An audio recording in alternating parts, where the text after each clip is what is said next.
नमस्कार, स्वागत है आप सभी का। मैं हूं आपके साथ कुमार कृणाल धीरज। आप देख रहे हैं मुद्दा, और आज मुद्दा में बात होगी राणा पर सियासी रण की। बात औरंगजेब से शुरू हुई थी, बात राणा तक आ गई, और अब औरंगजेब और राणा के बीच पूरा का पूरा सियासी चक्रव्यूह रचा जाने लगा है। औरंगजेब के बाद अब राणा सांगा पर सियासत केंद्रित है।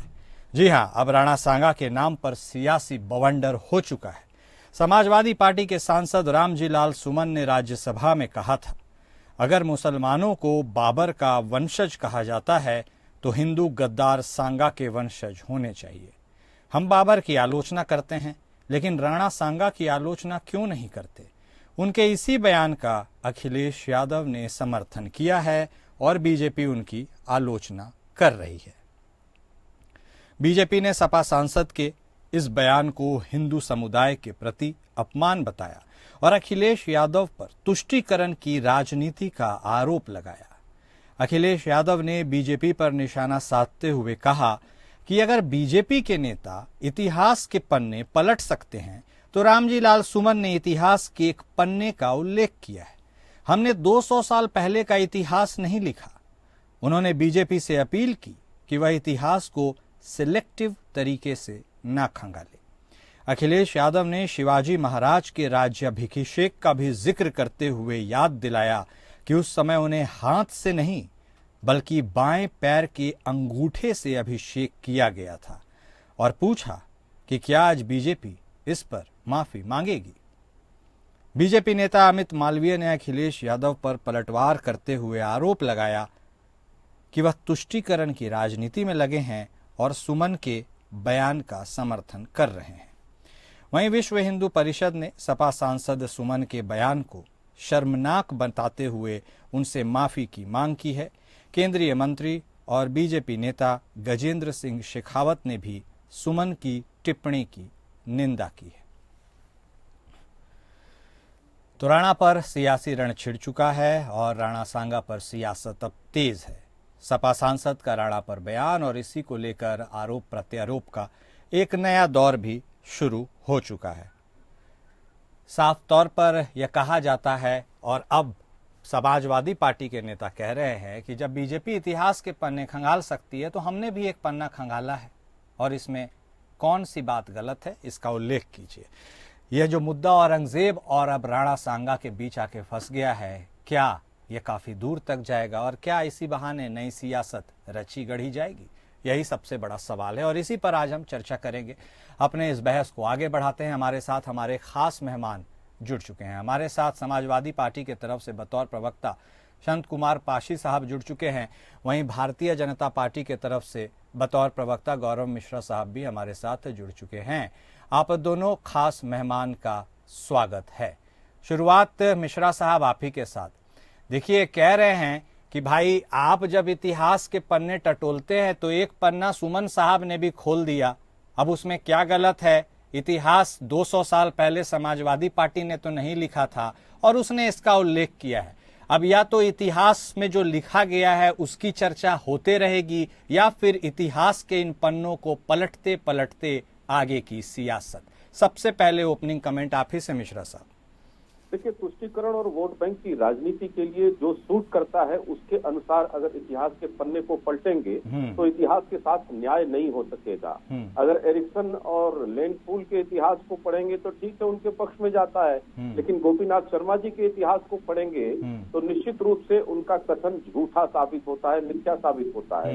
वहीं मेवाड़ के इतिहास को अगर देखेंगे, उसके रिकॉर्ड को देखेंगे, तमाम किताबों को अगर देखेंगे तो कहीं इस बात का प्रमाण नहीं मिलता है। हाँ, लेकिन ऐसा संकेत जरूर मिलता है कि बाबर के साथ राणा सांगा का कुछ समझौता जरूर रहा होगा, लेकिन वो समझौते के लिए मजबूर कौन रहा होगा, जरा ये बताइए। क्या राणा सांगा मजबूत रहे होंगे? वो इब्राहिम लोदी जिसको 2-2 बार उन्होंने पराजित किया, जो जिसके तलवार से पूरा उत्तर भारत थर्राता था, जिसको हिंदू पदशाही का तमगा मिला हुआ था, जिसको वो सम्मान मिला हुआ था, जिसने लगातार 99 युद्ध जीते। आप बताइए उसको क्या आवश्यकता उस बाबर की जिसको उज्बेक से भगा दिया गया था, जो स्वयं अफगानों के साथ लड़ रहा था।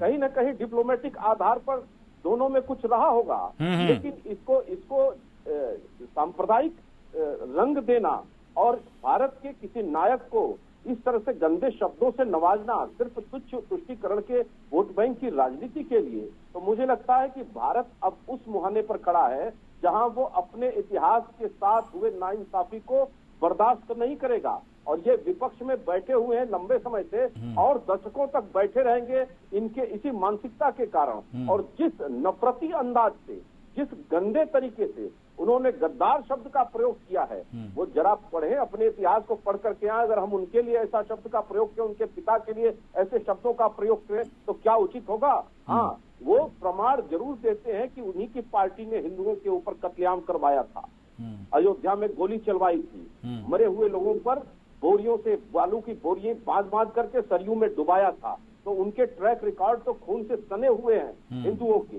तो वो वैसा ही बर्ताव करेंगे। लेकिन मिश्रा साहब, इतिहास all of a sudden centre of attraction हो गया। ऐसा नहीं है कि पहली बार हुआ है, इतिहास के पन्ने टटोले जाते हैं। अब इतिहास के बारे में जानना है तो बच्चे 10वीं तक पढ़ते हैं, जिसे आगे पढ़ना है वो ग्रेजुएशन, पीएचडी, मास्टर सब करता है। इतिहास के सहारे लोग एग्जामिनेशंस भी क्वालिफाई करते हैं।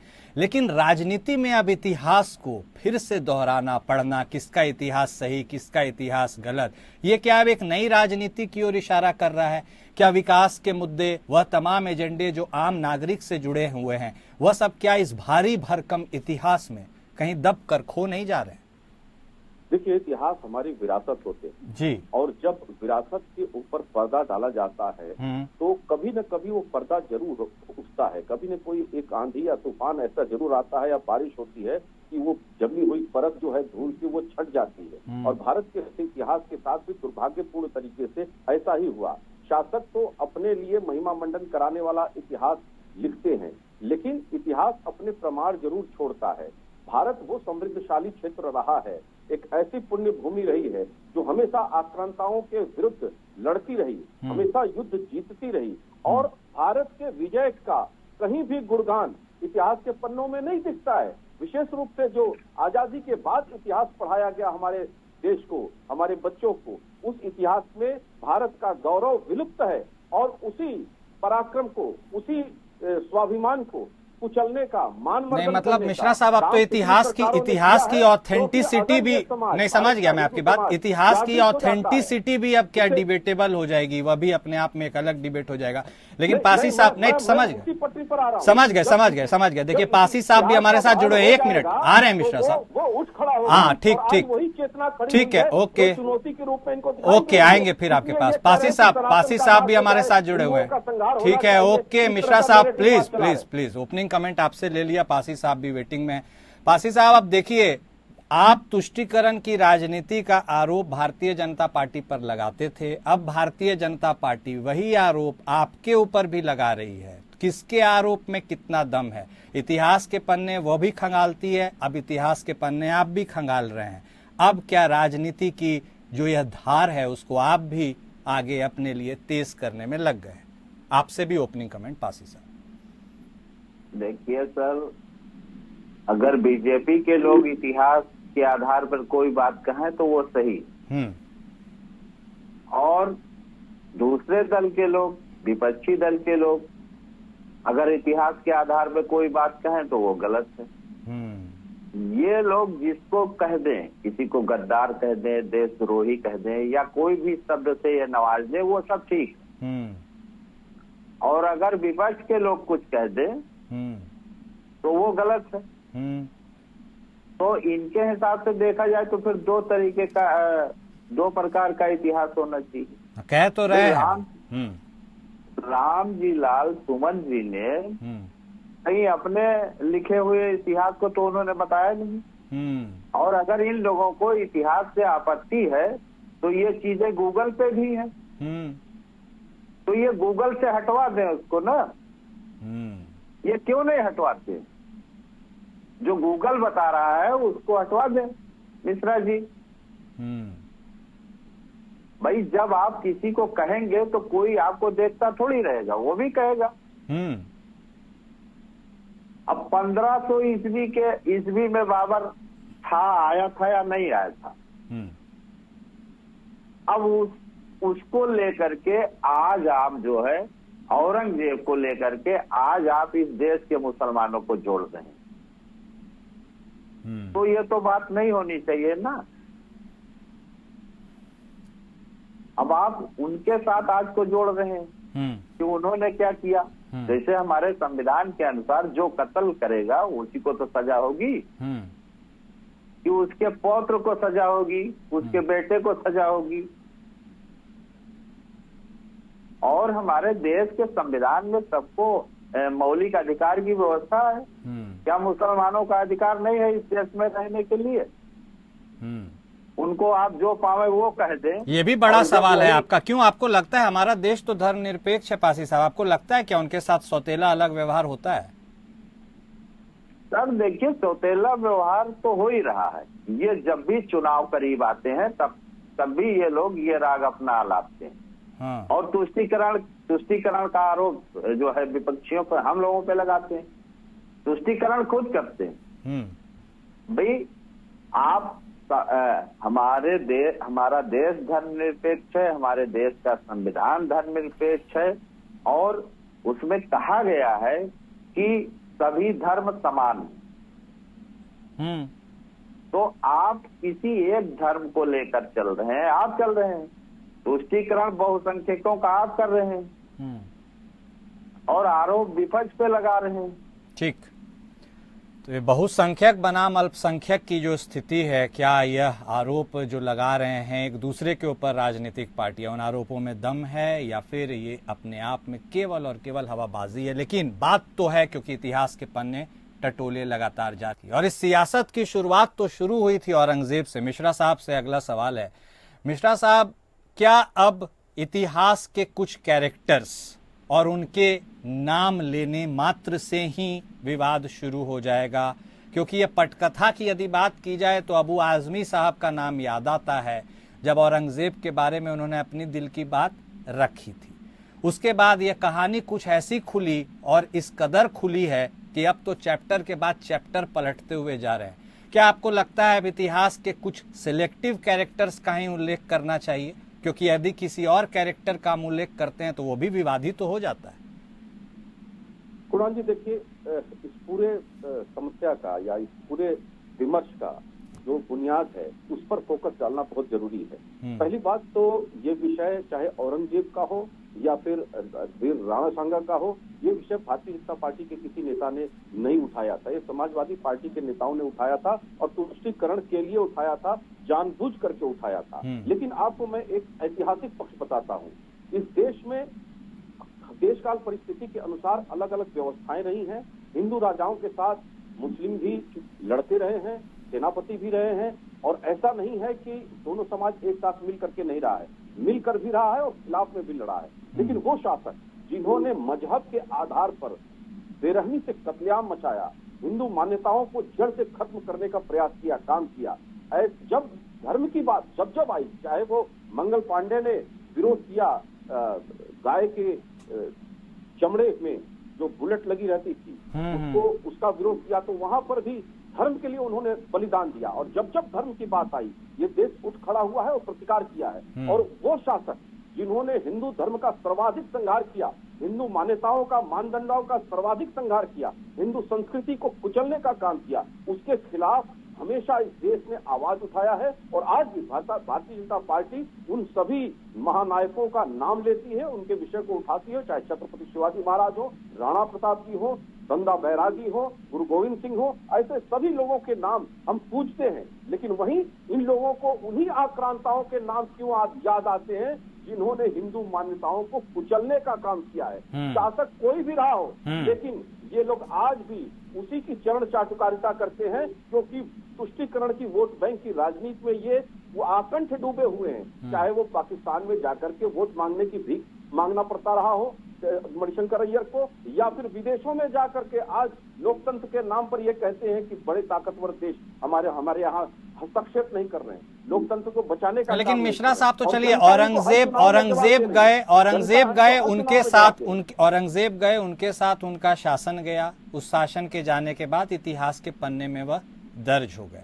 लेकिन अब सबसे बड़ा सवाल यह है मिश्रा साहब कि क्या अब अभी से लेके आगे भविष्य तक क्या हम उन पुराने, वही मूल सवाल पे मैं आता हूं, उन्हीं सारे मुद्दों को लेके आगे बढ़ेंगे या फिर कुछ नवीन है हमारे देश में, इतना बड़ा हमारा देश है, उसे हमें एक डेवलप्ड नेशन भी बनाना है, 47 का आपका संकल्प भी है। क्या इतिहास के पन्ने ही खंगालते खंगालते हम उस कगार तक पहुंच पाएंगे, या फिर हमें उन सारे चैप्टर्स को अब बंद करने की जरूरत है और एक नया इतिहास रचने की जरूरत है?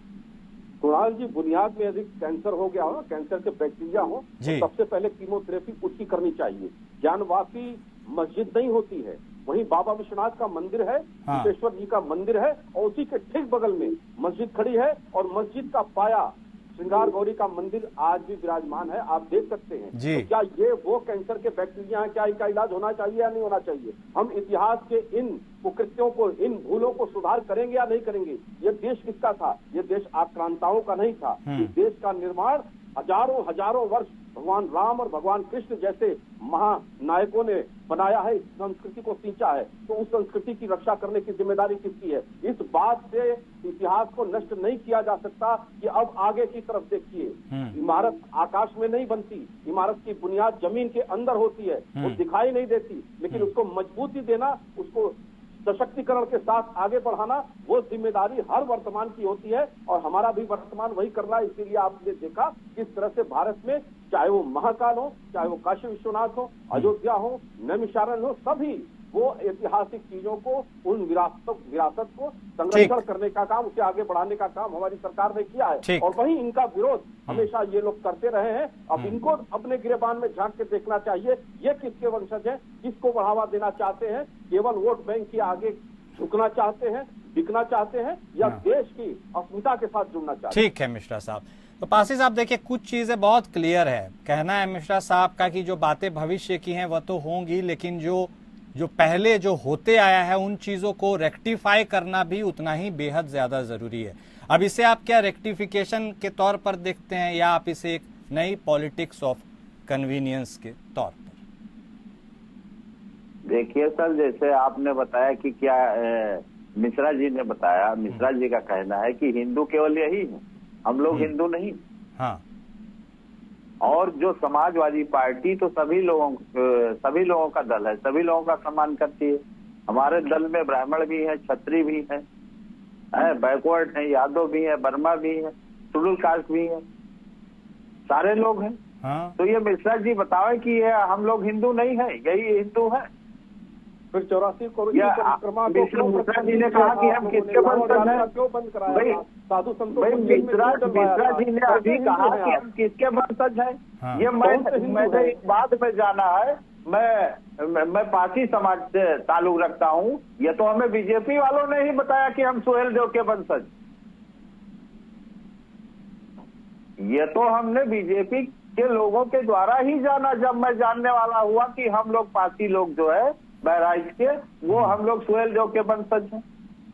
ये विकास पे बात नहीं करेंगे, ये रोजगार पे बात नहीं करेंगे जब भी चुनाव आएगा, क्योंकि काम ये किए नहीं है कुछ, और जनता जान रही है, जनता सब जान गई है। इसीलिए 2024 के लोकसभा चुनाव में इनको भारी हार का सामना करना पड़ा। ये बात बस हिंदू मुसलमान, औरंगजेब बाबर। अब ये लोगों ने कहा हमारे यहाँ जो गाजी सलाम जो थे, जो है साल में एक बार मेला लगता है जेठ के महीने में, मई महीने में। अब इन लोगों ने कहा लुटेरा, औरंगजेब लुटेरा, औरंगजेब लुटेरा। अब लुटेरा शब्द की ये बीजेपी वाले परिभाषित करे, उसको बताओ लुटेरा शब्द की क्या परिभाषा है भाई? जब औरंगजेब की मृत्यु यही हुई और उसकी कब्र भी आज यही है, तो लुटेरा तो मेरे समझ से उसको कहा जाता है जो लूट के देश से बाहर चला जाता।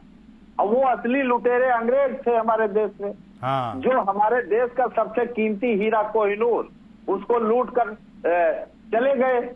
उसके बारे में ये नहीं बोल रहे हैं कि सबसे बड़ा लुटेरा औरंगजेब कैसे लुटेरा हो सकता है? उसने जो कुछ लूटा यही वो दफन हो गया, यही उसकी कब्र बनी हुई है।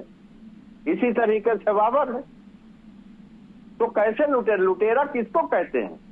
तो ये इनके मन में जो आता है वो किसी को कह देते हैं, और ये जो बता दे वही इतिहास सही है, हम लोग जो बताओ वो इतिहास गलत। चलिए, अब इतिहास छोड़िए, अब ये जो इतिहास का सहारा लिया जा रहा है, अब इससे राजनीतिक फायदा किसको मिलेगा पासी साहब? ये अभी आप समझ रहे हैं, कुछ इसके बारे में बताइए हमें भी कि फायदा बीजेपी को मिलेगा या इसका कुछ फायदा आपको भी मिल सकता है?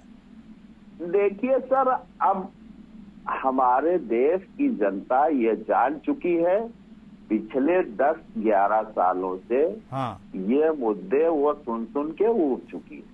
अच्छा। और उसने अपना नजरिया, अपना सोच लोकसभा चुनाव 2024 में प्रदर्शित कर दिया है, लोगों के सामने रख दिया है।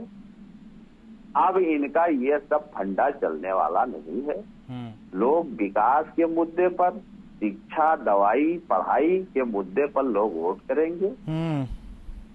और ये अपना जो छेड़ना है वो छेड़ रहा है। इन बातों में अब लोगों का विश्वास उठ चुका है। ठीक है, बहुत शुक्रिया आप दोनों खास मेहमान का हमारे साथ जुड़ने के लिए और इस बातचीत में शामिल होने के लिए। तो देखिए, औरंगजेब से लेकर राणा सांगा तक इतिहास के पन्ने रोज खोले जा रहे हैं।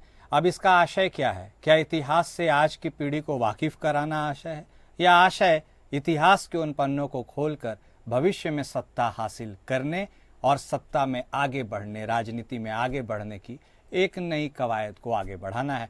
ये तो जनता को समझना है और सोचना है कि उनके लिए क्या ज़्यादा ज़रूरी है, विकास की राजनीति या इतिहास की राजनीति। मुद्दा में आज बस इतना ही। नमस्कार।